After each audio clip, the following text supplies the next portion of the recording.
स्वागत दोस्तों आप सभी का। आज हम बात करेंगे अनुसूचित जाति एवं जनजाति के बारे में। कौन सा और किस प्रकार से अधिनियम के तहत, संविधान के तहत किस प्रकार से इनके ऊपर शोषण होता है। जानिए कौन सी बातें हैं अनुसूचित जाति व जनजाति अत्याचार अधिनियम के तहत अपराध है। कृपया जागरूकता फैलाने के लिए अधिकतम शेयर करें दोस्तों। अगर कोई गैर अनुसूचित जाति या जनजाति समुदाय का व्यक्ति है। नंबर 1, किसी अनुसूचित जाति या जनजाति समुदाय के व्यक्ति को कोई घृणित या अखाद्य या अपशिष्ट पदार्थ खाने या पीने के लिए मजबूर करे या जबरदस्ती उसके मुंह में डाले। नंबर 2, किसी अनुसूचित जाति जनजाति समुदाय के व्यक्ति के घर, जमीन, प्लाट या द्वार पर किसी इंसान मलमूत्र, किसी जानवर का मलमूत्र, किसी जानवर का शव या कोई अन्य घृणित पदार्थ डालना अपराध है दोस्तों। नंबर 3, किसी अनुसूचित जाति या जनजाति समुदाय के व्यक्ति को जानबूझकर चोट मारना, नुकसान पहुंचाना, परेशान करना या अस्वस्थ करने की नीयत से उसके घर के सामने या पड़ोस में मलमूत्र डालना, किसी जानवर का शव डालना, कूड़ा करकट डालना या कोई अन्य घृणित पदार्थ डालना अपराध है दोस्तों। नंबर 5, किसी अनुसूचित जाति या जनजाति समुदाय के व्यक्ति का उसके मानवाधिकारों के विरुद्ध जबरदस्ती उसे गंजा करना, उसकी दाढ़ी मूछ साफ करना, उसके कपड़े उतारना या उसके शरीर को रंगना या मुंह पर जबरदस्ती कालिफ पोंछना अपराध है दोस्तों। नंबर 6, किसी अनुसूचित जाति समुदाय के व्यक्ति की मलकियत वाली या अलाट की गई, ट्रांसफ़र की गई या उसके कब्जे वाली या सरकार द्वारा इसके हक में इस तरह की अधिसूचित जमीन पर कब्जा करने की कोशिश करना या जबरदस्ती उस पर खेती करना अपराध है दोस्तों। नंबर 7, किसी अनुसूचित जाति या जनजाति समुदाय के व्यक्ति की मलकियत या कब्जे वाली जमीन से जबरदस्ती कब्जा छीनना या उस कब्जे के साथ जंगल से जुड़े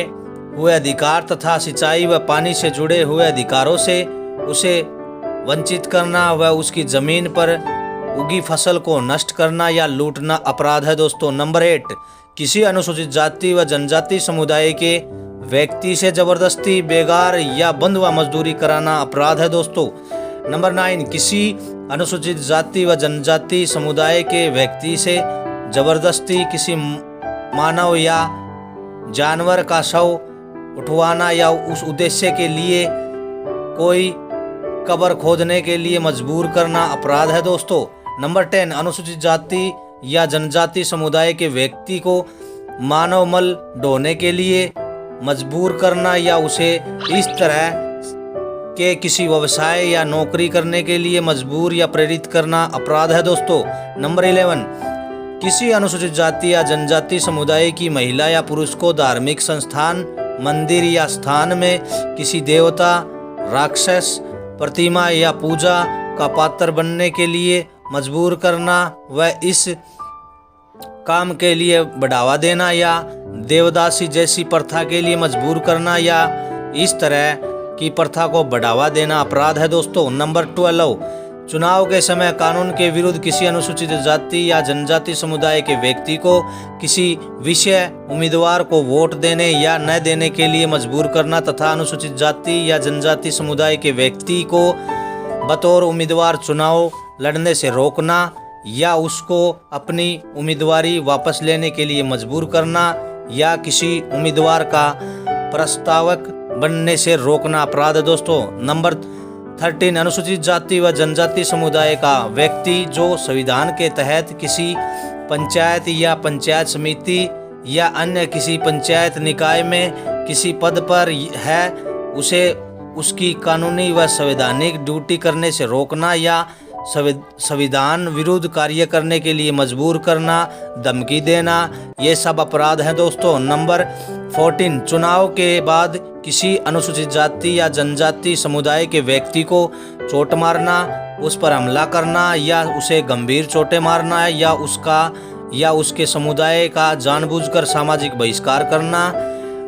करके उसे सामाजिक सुविधाओं का फायदा लेने से रोकना अपराध है दोस्तों। नंबर 15, चुनाव के दौरान किसी अनुसूचित जाति समुदाय के व्यक्ति को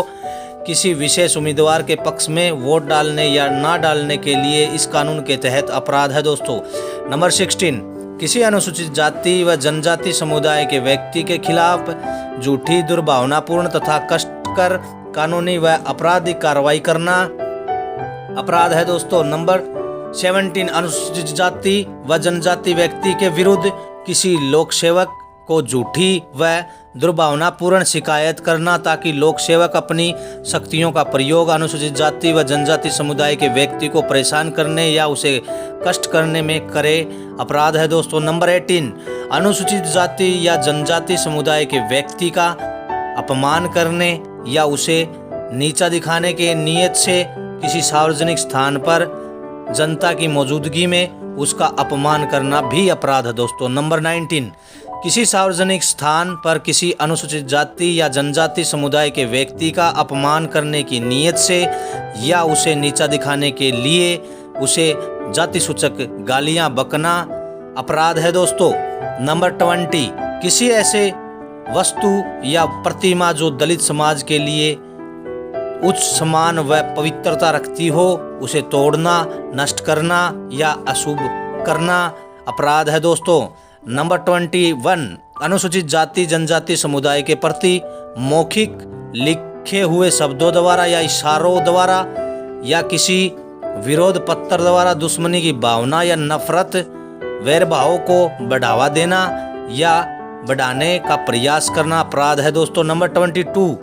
अनुसूचित जाति जनजाति समुदाय के महान पुरुषों, संतों प्रति मौखिक, लिखे हुए शब्दों द्वारा या इशारों या किसी विरोध पत्र द्वारा उनका अपमान या अनादर करना या करने का प्रयास करना अपराध है दोस्तों। नंबर 23, यह जानते हुए कि यह महिला अनुसूचित जाति या जनजाति समुदाय से है उसे किसी यौन हिंसा, छेड़खानी करने की नियत, उक्त महिला की मर्जी के बगैर से छूना या उसके साथ छेड़छाड़ करना अपराध है दोस्तों। नंबर 24, यह जानते हुए कि महिला या युवती अनुसूचित जाति या जनजाति समुदाय से है उसके तरफ जानबूझकर यौन हिंसा या छेड़खानी की नियत से भद्दे इशारे करना, फब्तियां कसना या अश्लील हरकतें करना अपराध है दोस्तों। नंबर 25, आमतौर पर किसी अनुसूचित जाति या जनजाति समुदाय द्वारा इस्तेमाल किए जाने वाले जलाशय या पानी के स्रोत को जानबूझकर उक्त व्यक्ति या समुदाय के लोगों को परेशान करने के लिए पानी को दूषित करना, रोकना या अशुद्ध करना अपराध है दोस्तों। नंबर 26, अनुसूचित जाति या जनजाति समुदाय के व्यक्ति को किसी परंपरागत रास्ते का इस्तेमाल कर किसी अड्डे, रिसोर्ट जाने से रोकना या किसी सार्वजनिक स्थान का इस्तेमाल करने में रुकावट पैदा करना जिनका इस्तेमाल करने का अनुसूचित जाति व जनजाति समुदाय के लोगों का हक हो अपराध है दोस्तों। नंबर 27, अनुसूचित जाति या जनजाति समुदाय को या उसके किसी सदस्य को कोई गांव, घर या कोई अन्य स्थान छोड़ने के लिए मजबूर करना या इस तरह के हालात पैदा करना भी अपराध है दोस्तों। नंबर 28, किसी अनुसूचित जाति या जनजाति समुदाय को किसी इलाके की सामुदायिक या साझी प्रॉपर्टी इस्तेमाल करने से रोकना या किसी दफनाने की जगह या अंतिम संस्कार की जगह का प्रयोग करने से या दलित समाज को किसी सामुदायिक या साझा जल स्रोत, जलाशय, पानी की डिग्गी, नाला, नदी, नलकूप या किसी पब्लिक सुविधा केंद्र, रास्ता, सड़क को इस्तेमाल करने से रोकना भी अपराध है दोस्तों।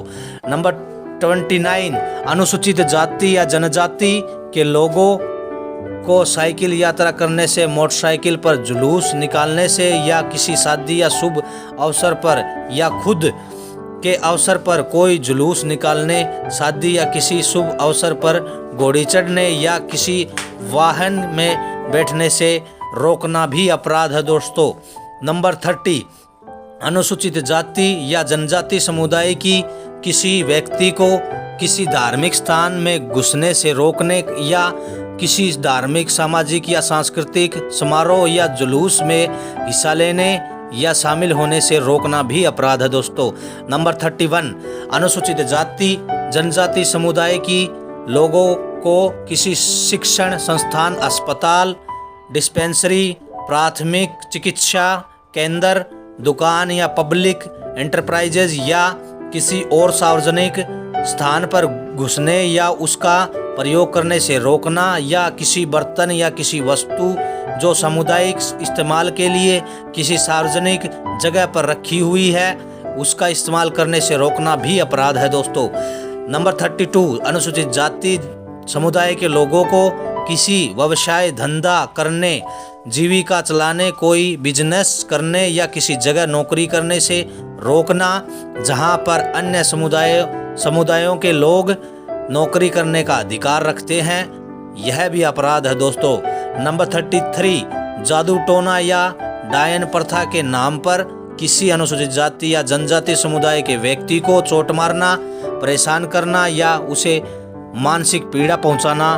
भी अपराध है दोस्तों। नंबर 34, अनुसूचित जाति या जनजाति समुदाय के किसी व्यक्ति, परिवार या समुदाय का सामाजिक व आर्थिक बहिष्कार करना या बहिष्कार करने की धमकी देना भी अपराध है दोस्तों। नंबर 35, अनुसूचित जाति और जनजाति समुदाय के किसी व्यक्ति को नुकसान पहुंचाने की नीयत से उसके खिलाफ मनगढ़ंत झूठा सबूत, यह जानते हुए कि झूठे सबूत या शिकायत की वजह से अनुसूचित जाति या जनजाति समुदाय के व्यक्ति को मौत तक की सजा हो सकती है, को लोक सेवक के समक्ष प्रस्तुत करना। और यदि इस तरह के झूठे व मनगढ़ंत सबूत के आधार पर किसी निर्दोष अनुसूचित जाति या जनजाति समुदाय के व्यक्ति को सजा हो जाती है तो ऐसा अपराधियों को मौत की सजा से दंडित किया जा सकता है दोस्तों। नंबर 36, अनुसूचित जाति और जनजाति समुदाय के किसी व्यक्ति को नुकसान पहुंचाने की नीयत से उसके खिलाफ मनगढ़ंत झूठा सबूत, यह जानते हुए कि झूठे सबूत या शिकायत की वजह से अनुसूचित जाति या जनजाति समुदाय के व्यक्ति को 7 साल या अधिक तक की सजा हो सकती है, को लोक सेवक के समक्ष प्रस्तुत करना। और यदि इस तरह के झूठे व मनगढ़ंत सबूत के आधार पर किसी निर्दोष अनुसूचित जाति या जनजाति समुदाय के व्यक्ति को सजा हो जाती है तो ऐसा अपराधियों को 7 साल की सजा से दंडित किया जा सकता है दोस्तों। नंबर 37, किसी दलित समुदाय के व्यक्ति के घर में कोई ज्वलनशील पदार्थ या विस्फोटक पदार्थ, यह जानते हुए रखना कि इससे उस अनुसूचित जाति या जनजाति समुदाय के व्यक्ति की प्रॉपर्टी को नुकसान हो सकता है, तो ऐसे अपराधी को कम से कम 6 महीने और अधिकतम 7 साल की सजा व जुर्माने से दंडित किया जा सकता है दोस्तों। नंबर 38, अनुसूचित जाति व जनजाति समुदाय के व्यक्ति के घर में जानबूझकर आग लगाना या विस्फोट करने, यह जानते हुए कि जिस व्यक्ति या प्रॉपर्टी आग लगाई जा रही है वह इंसानों के रहने के लिए है या पूजा का स्थान है तथा दलित समुदाय के व्यक्ति के कब्जे में है। अगर कोई गैर अनुसूचित जाति समुदाय का व्यक्ति यह अपराध करता है तो उसे कम से कम उम्र कैद व जुर्माने के साथ सजा सुनाई जा सकती है दोस्तों। नंबर 39, यदि कोई गैर अनुसूचित जाति समुदाय का व्यक्ति किसी अनुसूचित जाति या जनजाति समुदाय के व्यक्ति को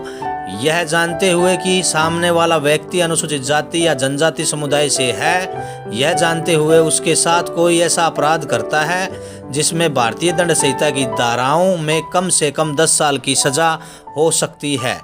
उस दशा में एक्ट की धारा 3 क्लोज 2 क्लोज 5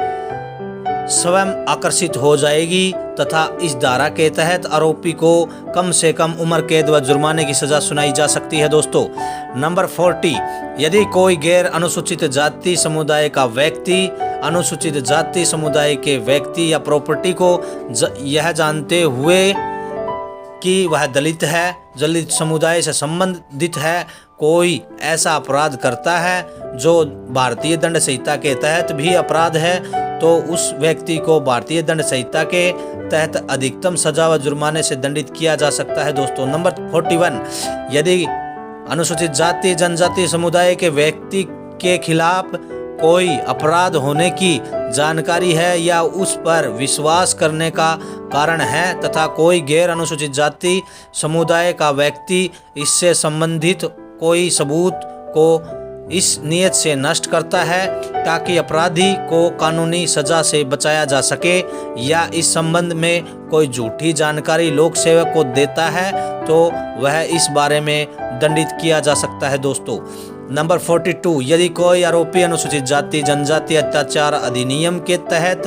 कोई अपराध करता है तथा वह कोई लोक सेवक या कर्मचारी भी है तो उसे कम से कम 1 साल के कारावास या किए गए अपराध में दी गई सजा को भुगतना होगा दोस्तों। नंबर 43, यदि कोई सरकारी अधिकारी जो गैर अनुसूचित जाति समुदाय से है जानबूझकर अपनी सरकारी ड्यूटी को अनुसूचित जाति और जनजाति समुदाय को नुकसान पहुंचाने के लिए लापरवाही से प्रयोग करता है तो उसे कम से कम 6 माह और 1 साल तक की सजा व जुर्माने से दंडित किया जा सकता है। नोट, अनुसूचित जाति व जनजाति अत्याचार अधिनियम के तहत वर्णित अपराध नॉन कंपाउंडेबल हैं। इन अपराधों में समझौता नहीं किया जा सकता तथा इन अपराधों में शिकायतकर्ता पुलिस या ट्रायल कोर्ट को भी समझौता कराने का अधिकार नहीं है। यदि कोई शिकायतकर्ता अदालत के सामने गवाही के दौरान समझौते करने की नीयत से अपने बयानों से मुकरता है तो सरकार को तथा अदालत को उस शिकायतकर्ता के खिलाफ कानून प्रक्रिया संहिता की धारा 340 व धारा 195, धारा 193, धारा 182 के तहत मुकदमा दर्ज करने का अधिकार होगा जिसमें उसे शिकायतकर्ता को सजा हो सकती है। मैं अनिल कुमार नलवा एडवोकेट। जय हिंद जय भारत। वीडियो को शेयर करना ना भूलें।